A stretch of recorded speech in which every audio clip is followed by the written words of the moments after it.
The Revolutionary War started as a colonial rebellion against the British on the fringes of its empire. It ended with an independent America and the idea of liberty spreading across the globe. All this happened because the rebels won the major battles. We're here to dive deep into each of them. Welcome to the Key Battles of the Revolutionary War podcast, hosted by James Early and Scott Rank.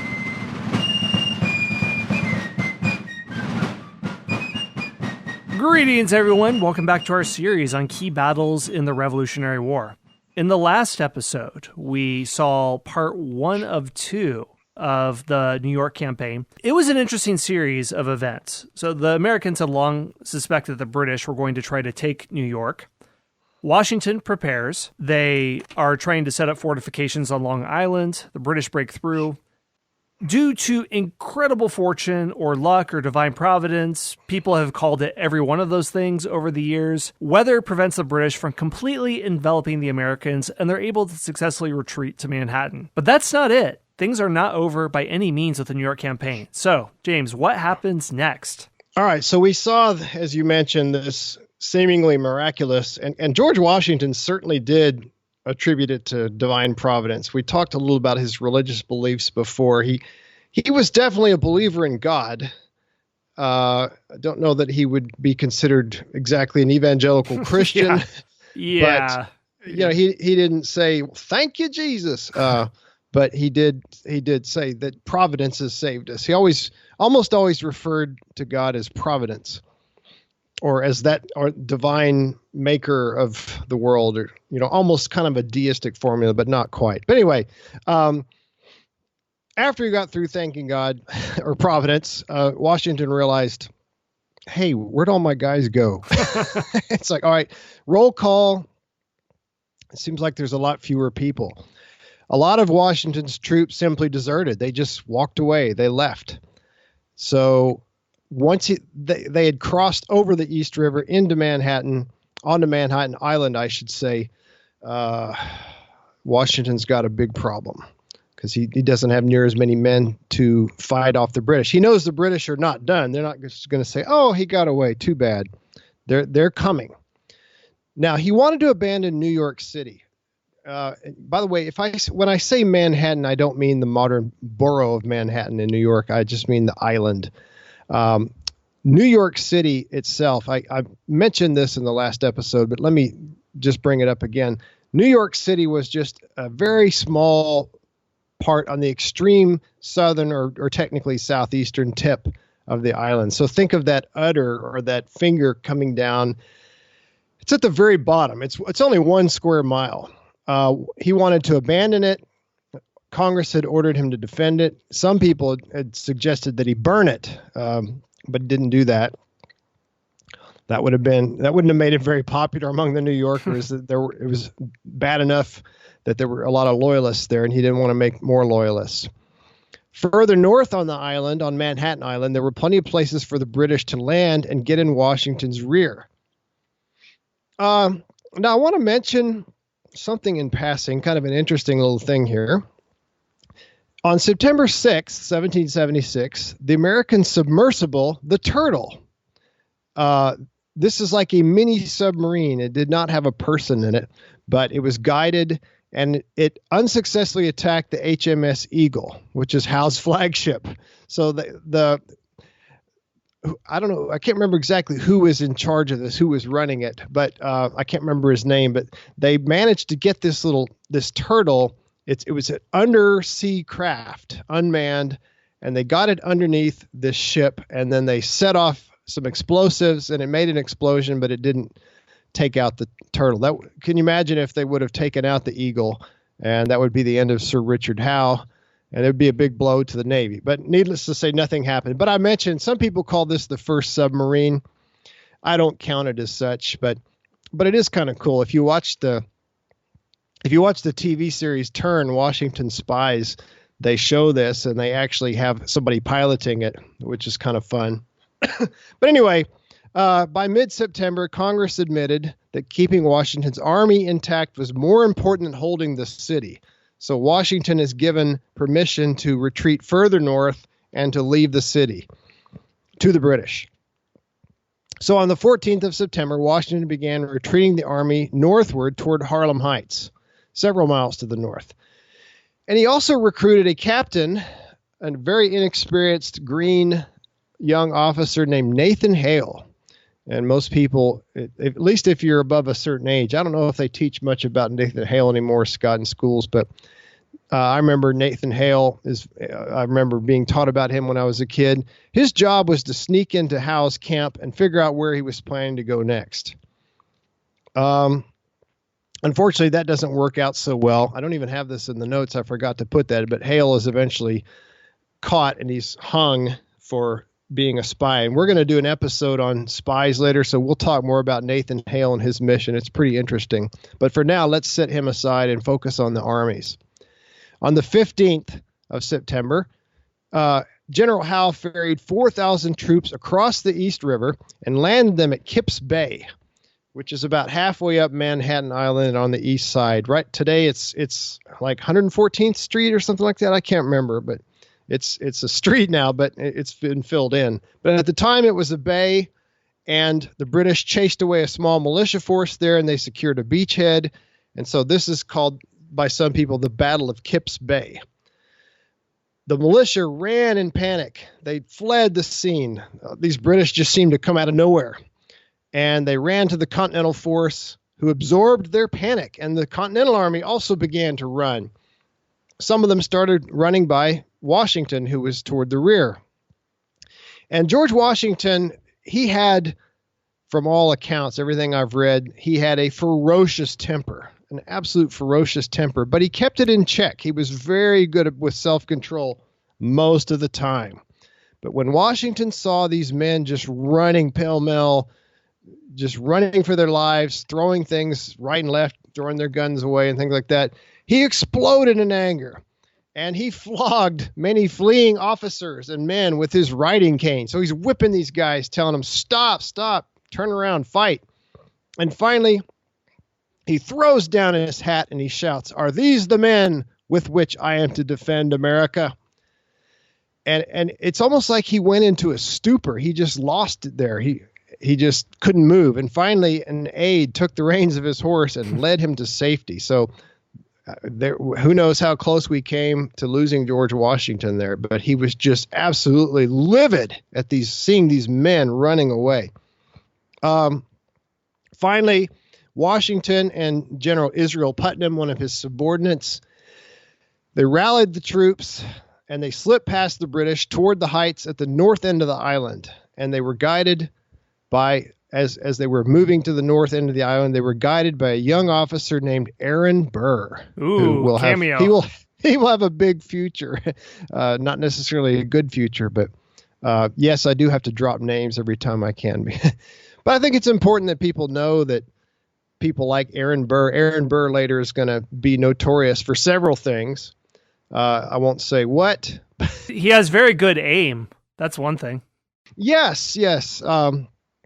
And he wasn't a big fan of Thomas Jefferson either, but more on that. I think that's a whole nother series. But I want people to know that when Aaron Burr was a young man, he did serve bravely in the Continental Army, and he helped save the American Army from absolute collapse. All right. So meanwhile, while the Americans were retreating to the north end of Manhattan Island, Howe's troops moved down to the south part of the island. They occupied New York City. Nathan Hale, as I mentioned, was captured. He was hung. And his final words were supposedly, again, this is one of those things, Scott, where some people say, no, he didn't say that. And others say, oh, yeah, he definitely said that. But Nathan Hale is believed to have said, "I only regret that I have but one life to lose for my country." Those are very stirring words, and things like that you want to be true. But I think both of us looked at the book Washington Spies about intelligence operations in the Revolutionary War. So, well, sadly, none of the eyewitnesses when he was there report what happened as far as I know. Nathan Hale definitely did not report back. So for the Americans who later found his body, I think from what I've heard, those words come about 50 or 70 years after his death. So yeah, and isn't a quotation from one of the classic works of literature from the Romans or something? I can't remember. Right. It sounds like that. For somebody. I can't remember. I read the book too, but I've read so many things since then. I've forgotten some of it. But you know what? He could have said it. So if you want to believe that he said it, we're not going to stop you. That's right. This is America. It's a free country. Nathan Hale died so that you, listener, can believe that he said that. But whether or not he said it, he definitely was hung by the British. So he wasn't a very good spy. And Washington actually learns a lot from this experience. And later he's going to recruit some more, I don't know if professional is the word, but some more careful spies, some more circumspect and a little bit more talented spies. All right, back to the Army. Washington's Army reached Harlem Heights on the north part of Manhattan Island. And there, that's the evening of the 15th. And there, aided by a scouting unit called, and this is Scott's favorite Revolutionary War unit. Yes. The Knowlton's Rangers. Dun, dun, dun, dun. Here they are, folks. If you're a regular listener of History Unplugged, you know the Knowlton's Rangers. Well, these are the original Rangers. And so the Rangers and Knowlton are helping out Washington. They fought off a British attack. The British attacked Washington's Army on the Heights on the 16th of September. And this is called the Battle of Harlem Heights. Although it was a really, really small battle. It was more like a skirmish. And so this is actually an American victory. The Americans are on the defensive, and this time they fight off the British. But sadly, Knowlton was killed. Don't worry, listeners. I'm not going to go into a pitch for the Knowlton's Rangers, the History Unplugged membership program, but I won't rattle off the URL or anything. And that'll be at the very end of the episode. Oh yes, don't worry. You'll always find it. But I will say that when we'll get way more into spycraft. Just pay attention later on as the American war machine improves. It's due to many factors, but I want to credit intelligence gathering, which at this stage is absolutely puny and pathetic and amateurish. Nathan Hale, much has been written about somebody who, if not for his highly symbolic death, we probably wouldn't know much about, because his story is he has a university education. He is a school teacher in a small town. He joins a war effort and he gets captured. So there's spycraft is by no means professionalized back at that time as it is today, but even by the shoddy standards of the time, things are as unprofessional in intelligence gathering as they are in the regular Continental Army. This will change dramatically over time, so I just want to point that out. But let's return to our second in command, the poorly dressed, profane, dog-loving Charles Lee. What's happening with him at Fort Lee? He's actually not at Fort Lee. He is in Charleston, but he had been sent down there. But the fort that's named after him is going to, we're going to talk about that in just a minute. So General Howe now decides to, having been fought off at Harlem Heights, he decides to recross the East River to the New York mainland. So again, in the mental map, this is to your right, to the east. He decides to march north and get behind Washington. Well, Washington, I'm sure partly due to his intelligence network, such that it wasn't great, but they were good enough to be able to see the British moving north. And so Washington finds out. So he also retreats to the north. He leaves 2,000 soldiers in Fort Washington. That's on the west side of the west side of Manhattan Island on the east bank of the Hudson River. He marches the army north onto the mainland toward the village of White Plains, which would be in the path of the British. So he's going to try to stop the British from going any further north. Who knows where they might have gone. He reaches White Plains on October 22nd. At this time, he's got about 13,000 men. Howe attacked, and he drove Washington and his army back. So another loss for the Americans, but not a disastrous one. And once again, old man weather, or Mother Nature, if you will, comes to Washington's aid. There was a downpour on October 29th. This halted the British advance, but enabled the Americans to retreat. They went across the Hudson River into New Jersey. So now they have a river between them and the British. Now, Washington wanted to abandon Fort Washington, even though it was named after him. He didn't have any emotional ties to it. It had just been thrown up. He wanted to have the soldiers there also retreat into New Jersey, but his subordinate Nathaniel Greene talked him out of it. Greene insisted on keeping the fort, holding the fort, and trying to fight off the British. So let's push pause for a minute, once again from the narrative, and let's talk about Nathaniel Greene. He will have a big future. Greene was only, we've talked about him a little bit before when we talked about Henry Knox. He was good buds with Henry Knox, who was Washington's head of artillery. Greene was 33. He was the youngest general in the Continental Army at the time. He was from Rhode Island. He was a foundryman by trade, so he ran a foundry. And he had no military experience prior to the war. What he knew about warfare came almost entirely from books, same as Henry Knox. He was a Quaker. Quakers, if I think most of our listeners know, but just in case you don't, Quakers were pacifists. They weren't supposed to join the army. But obviously, Nathaniel Greene is not a practicing Quaker. Not a very good Quaker. No, he really isn't. He probably swears oaths too. Yeah, he probably does. I thought at first you said he probably eats oats. Quaker. Would that be Quaker oats? Yeah, that would make sense in that way too, but then Quakers cannot swear oaths, which if I am not mistaken, if Richard Nixon, I believe he is of Quaker background, and Nixon was, yes, he was of a Quaker So background. There's something about when he was sworn into office, he pledged commitment to the Constitution, where there was something different about the ceremony than typical, but the same type of intent was behind it. I forget the formulation of how it all works. Yeah, I don't know, but I do know that Greene called himself a fighting Quaker. He owns it. He walked with. That's right. Yeah, go ahead and just admit it. He walked with a limp due to a childhood accident, and he suffered from asthma. So he doesn't strike you as the general type, does he? He's just he's from a pacifist background. He's kind of physically weak. Asthma, walked with a limp, had no military experience, was a book nerd. But in spite of that, he had a brilliant mind. He was a hard worker, and he was a born leader. He was totally devoted to Washington and to the Patriot cause. And later, he's going to really help out the Continental Army. But right now, he doesn't. He makes a big mistake in insisting that Washington hold on to Fort Washington. Washington trusted him, so he said, okay.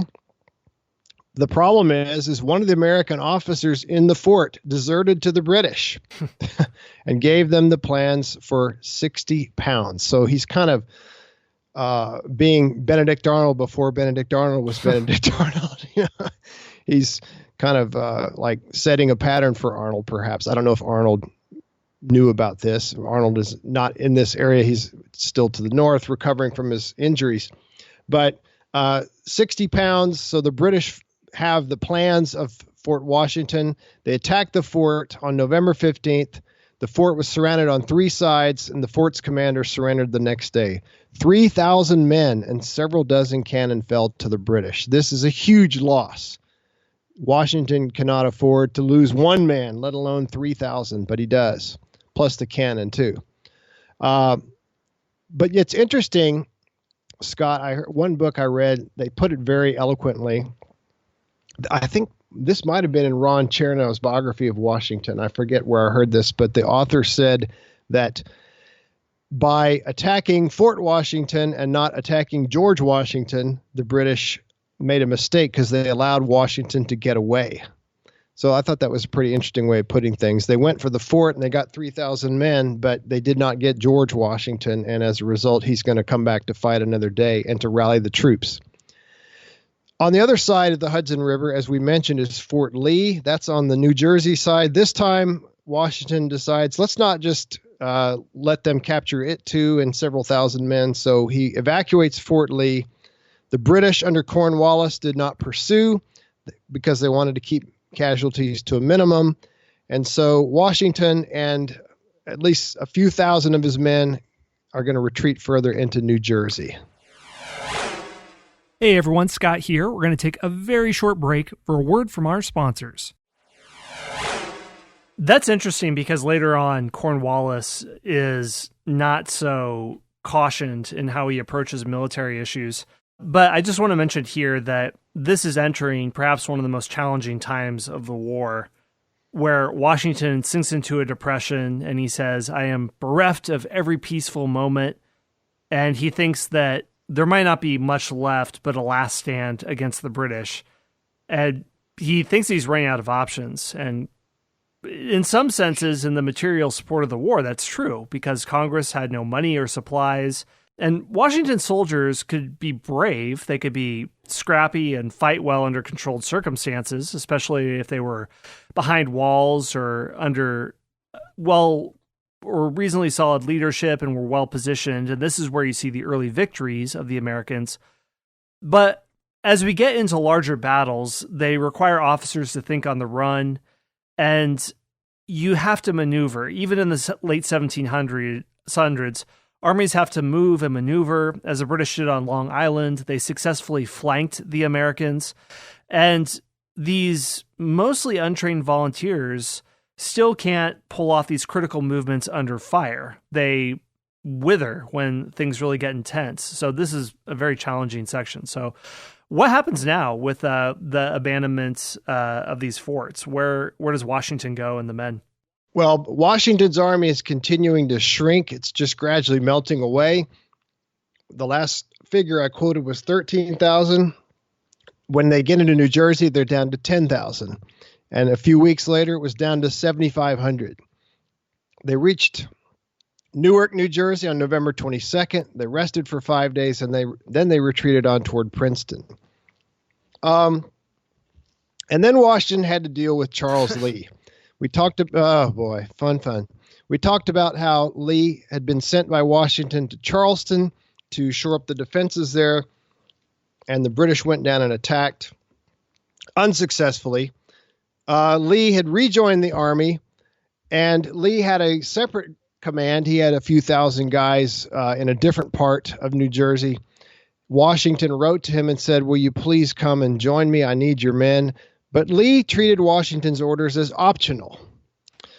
And it's kind of funny because Washington was so polite that the first 2 or 3 times he really did ask Lee. You know, a lot of, today a general would say, "You're commanded to come down and join me here. You will march at once." But Washington worded it more like, I don't know, I remember the exact wording, but it was basically, I could really use your help.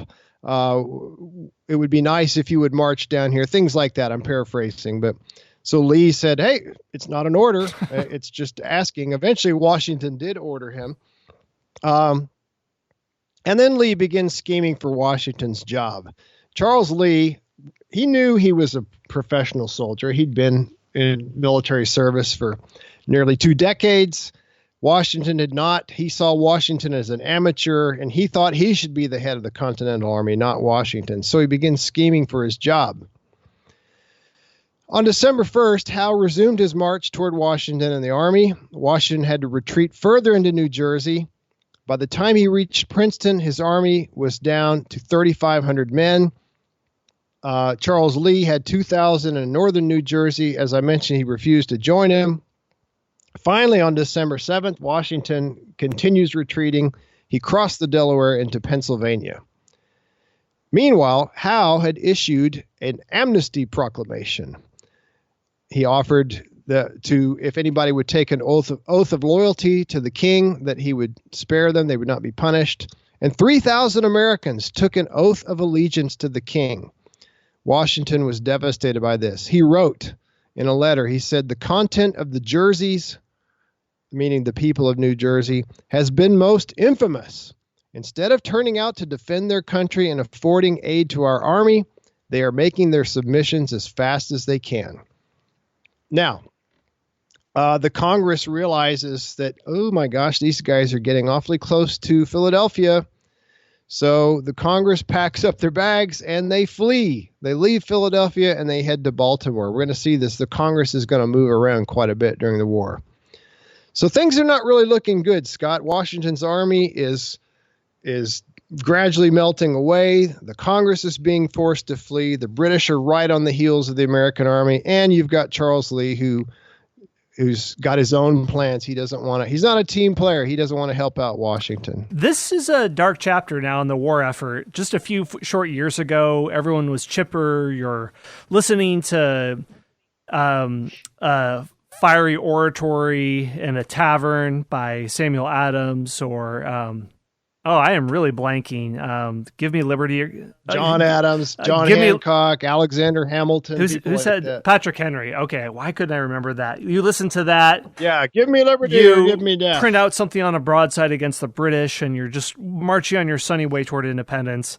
And now we're entering the phase of the war where if you think of the Civil War, Lincoln says things like, if there is a hell, I am in it, or I'm the most miserable man who has ever lived. And just a little bit on looking back at the New York campaign. In terms of the overall command level, there's not a lot of people to single out for high praise. Both sides have faults where on the British command, there are many times where they're too hesitant. They could have completely crushed the Continental Army, but they didn't pursue. Washington, we've mentioned that he failed to command his troops and he issued suggestions rather than orders like he did to Lee. He allows subordinates to overrule him. And for many reasons, his army completely wilts away. And there's just defeat after defeat, other than small engagements like Harlem Heights and Glover's delaying fight at Pelham. The people that comport themselves really well, who would get an A on the report card, I would say the British soldiers, in terms of following and executing their orders, did very well and proved why they were the global power at this time. And the other person who gets an A is the weather. If there's anyone who gets a special commendation for the American side, it's the weather. But there's also a change that happens on the British side. As we're getting deep into the war, this is the last time the British really restrained themselves. After capturing Fort Lee, General Howe turns dovish again, and he has a reluctance to finish Washington once and for all through ruthless pursuit. It's a little bit unclear why, but the Americans could at least retreat fast without completely disintegrating, although mostly disintegrating, while the British were continually slothful. It may have been that they were slothful. It may have been that the Howe brothers had Whiggish views, and it could have been stronger than publicly acknowledged. But once the Howes are gone, everything changes. Clinton uses raiding parties around New York, New Jersey, Connecticut, and Rhode Island, and other generals unleash Indian allies against Americans in Upper New York. General Cornwallis really goes scorched earth Sherman tactics against the population of the South. So things change here. But let's have a little bit more retrospective. Yeah, that's much later. I'll tell you one thing about Howe was a bon vivant. He liked the good life. He liked wine, women, and song. He would much rather be in New York City, living it up, going to balls and parties, and then having ladies to comfort him, let's just say, afterward. He'd much rather do that than be out in a tent in New York or New Jersey or Pennsylvania during the dead of winter. I think that's one reason he didn't really have the willingness to suffer with his men that might have been necessary to go and deal a killing blow to Washington's army. Shall we move on? Yes. So we've seen that things are just looking bad. Washington is beginning to write letters saying, I think the jig is up. I think this may be it for us. And then he gets a little bit of a lift from an unexpected source. Actually, a couple. But Thomas Paine. We talked about Thomas Paine a while back, who wrote Common Sense, which won a lot of the colonials at the time, the American colonists that won them over to the cause of independence. Now, Thomas Paine puts his brilliant pen to paper once again, and he publishes an article on December 15th called The American Crisis. And the pamphlet begins with some immortal words that many of our listeners have heard before. He says, "These are the times that try men's souls. The summer soldier and the sunshine patriot will, in this crisis, shrink from the service of their country. But they that stand it now deserve the love and the thanks of man and woman." He goes on later to say, "Tyranny, like hell, is not easily conquered, but the harder the conflict, the more glorious the triumph." So he encourages the Americans to stick it out. Don't give up. He's telling the soldiers, don't go home, continue fighting. It is worth it. We will win in the end. We can win, at least. He says it's not hopeless. And this is read in the Continental Army camps, and it really does encourage quite a few people, even though it's getting really, really cold. This is December in New Jersey. It's not comfortable.